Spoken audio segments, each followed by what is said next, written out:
We can sometimes find ourselves in a situation beyond our abilities to cope, when the gap between the resources at our disposal and the issue to be dealt with seems too great. We feel a sense of helplessness which drains us of the energy to really tackle the problem. The challenge seems simply too great to be faced. In this gospel, we have an example of that kind of apparent powerlessness. Jesus and the disciples are faced with a very large crowd of hungry people in a deserted place. They need to be fed, and the resources to feed them don't appear to be there.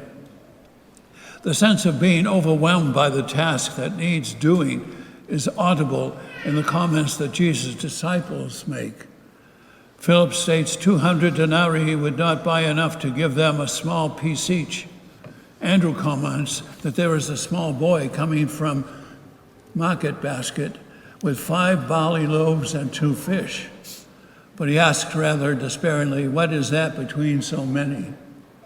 I'm sure that people who work for aid agencies like Concern, Goal, or Gotha often find themselves in a similar situation in those parts of the world ravaged by the conflict and famine. A huge need outstrips the available resources, yet in that situation, such workers always do whatever they can and whatever resources they have at hand. They don't despair. They tackle the situation as best as they can. Jesus was just as aware as his disciples of the enormity of the task and the apparent lack of resources. However, he did not share their sense of defeatism. He saw that in some way the small boy with the 5 barley loaves and 2 fish was the key to feeding the crowd. We cannot be certain what exactly happened on that day in the wilderness, but it seems certain that the small boy with a few barley loaves and a few fish played a very important role. There was always enough food there for a simple meal for a poor family.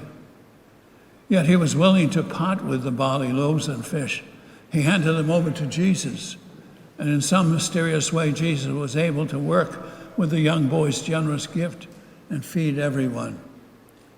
One generous boy was the beginning of the feeding of the multitude. The boy's generosity gave Jesus the opening that he needed. In and through this small boy's simple gift, Jesus worked powerfully.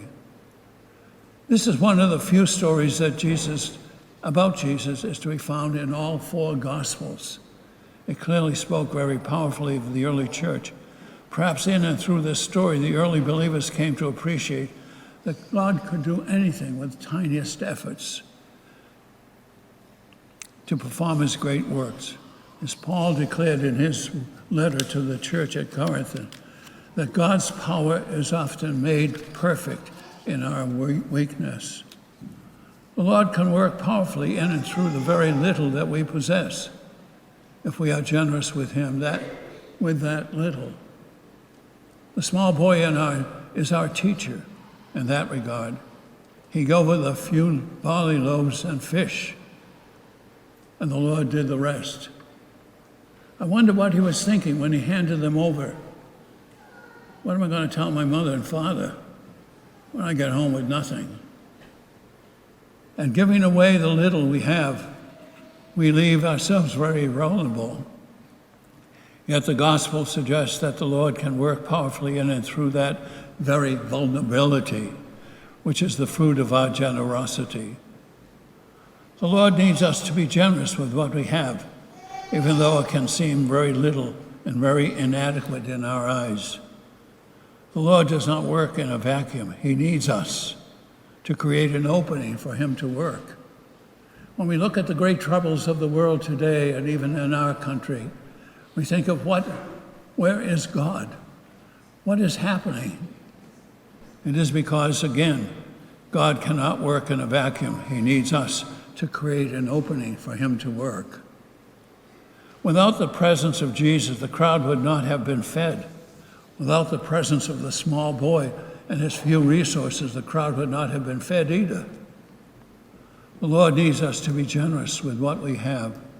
today if he is to contribute to feed the various hungers of today's world, whether it is the basic hunger for food, or the hunger for shelter, or the hunger for food, or the hunger for a home, or for friendship, for community, for acceptance, or the deeper spiritual hunger for God.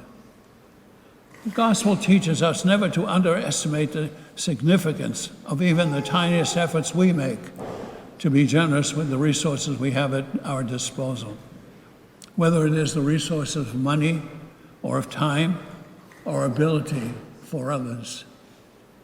All four evangelists saw the connection between what happened in the wilderness on that day and what happened at the Last Supper, and what happens at every Eucharist.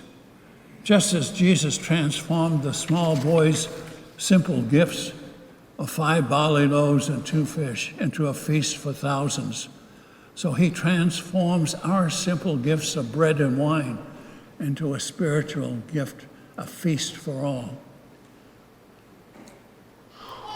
The way the Lord works in the Eucharist is how he works in and the rest of our lives.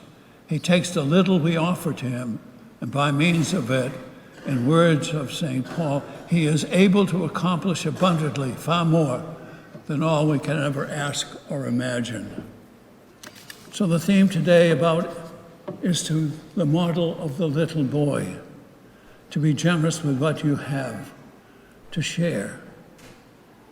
I'm always amazed at a television program called Hoarding. We have ever more than ever we need. We don't know what to get rid of it. We don't know what to get rid of. We are so rich in so many things, and yet we are so poor in so many things because we have forgot to think about the others.